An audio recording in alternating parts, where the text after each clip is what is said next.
La presse au futur en direct du New Cap Event Center, 17e édition, 5 et 6 décembre 2023. Fabrice Gauthier, bonjour. Bonjour Alain.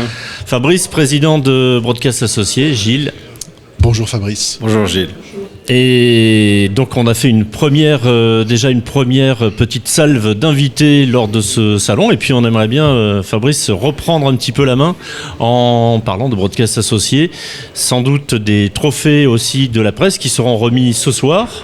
On peut en savoir un petit peu plus ? Tout à fait. On a plusieurs missions sur ce salon. D'abord, nous sommes exposants. Nous montrons au marché ce que Broadcast Associés est capable de proposer. Nous sommes architectes médias, c'est-à-dire que nous pensons et nous fabriquons des médias. On accompagne aussi bien les médias traditionnels, la presse, la radio, la télévision, mais aussi des entités qui ne sont pas forcément dans les médias, les institutionnels, le corporate. Et avec eux, on va définir un projet média. On est aussi prestataire sur ce salon puisqu'on accompagne aussi des sociétés d'événementiel comme Dot Events, organisatrice donc du salon La Presse au Futur, pour lequel nous proposons un plateau sur lequel effectivement les exposants se relaient, que vous recevez tout au long de cette journée.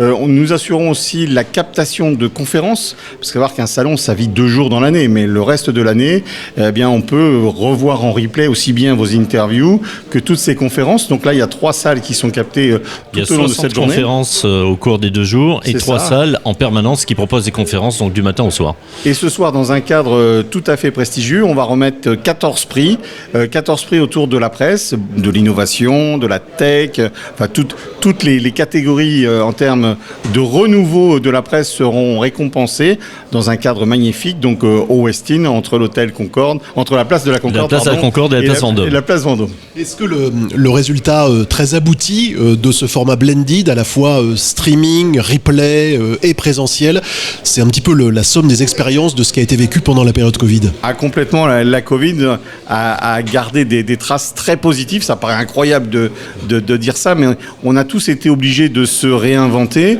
Alors pendant la période Covid, on était 100% effectivement en numérique, en digital. D'ailleurs, on a tenté l'expérience d'une édition La Presse au Futur et de Hall for Content en digital. On a fait Il faut expliquer que le Hall for Content, c'est le 2e salon qui suit La Presse au Futur, le salon du contenu des marques. C'est ça, exactement. Avec la même organisation, donc Dot Events, on s'est dit on va organiser les 2 salons en même temps. Un seul, c'était trop facile.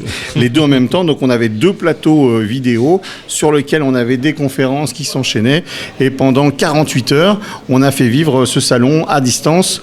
Plus de 15 000 vues sur La Presse au Futur, plus 7 000 vues sur All for Content. En termes de visibilité, ça a été un carton plein.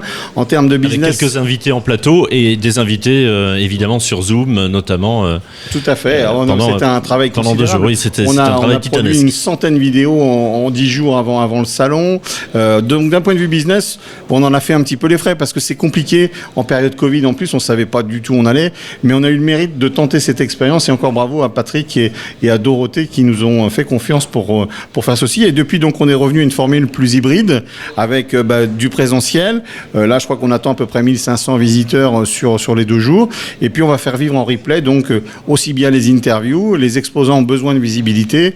Aujourd'hui, le référencement se fait sur les réseaux sociaux et donc on peut faire des petits extraits sur les réseaux sociaux et diffuser l'intégralité effectivement sur les plateformes de chacun. Tu disais, Fabrice, la particularité d'un salon 100% digital, c'est qu'effectivement pour faire du business, c'est peut-être pas le plus facile. C'est pas encore tout à fait au point. Je pense qu'on y viendra. En même temps, ça a permis au salon d'exister sur une année complète et ensuite de créer, comme c'est le cas aujourd'hui, un salon un petit peu plus hybride où on retrouve le présentiel, le contact direct avec le client, avec les éditeurs, avec les imprimeurs, avec la presse, avec les régies également. Et en même temps de conserver cet atout en 100%, enfin en tout cas cet atout digital. Tout à fait.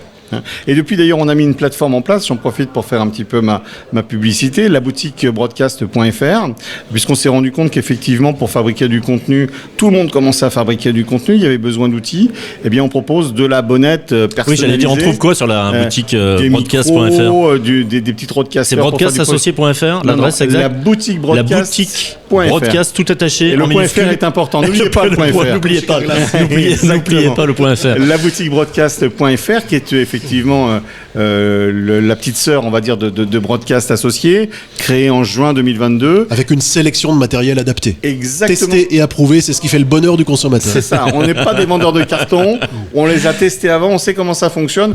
Et si ça ne fonctionne pas, on les retrouve pas sur la boutique. Alors, avant d'aller sur la boutique broadcast.fr, un petit mot sur ce que l'on peut trouver sur cette plateforme. Alors, on a tendance à l'assigner la boutique des médias et de l'événementiel. Boutique en ligne.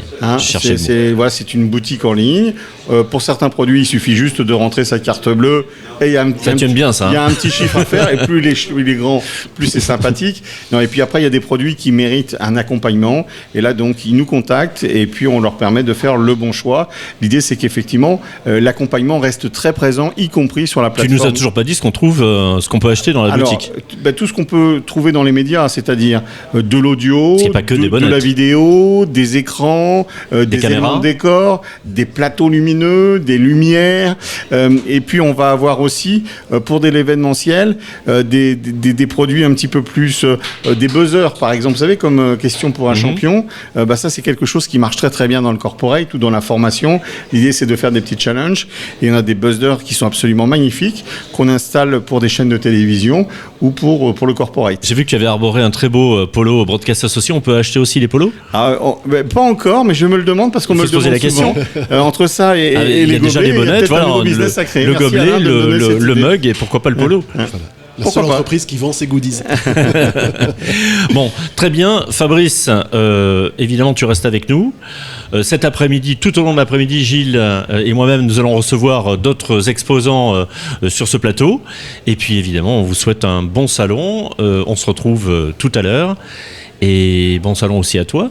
Merci Alain, merci Gilles. Et rendez-vous ce soir, donc entre la place de la Concorde et la place Vendôme au Westin pour décerner les trophées de la Presse au Futur édition 2023.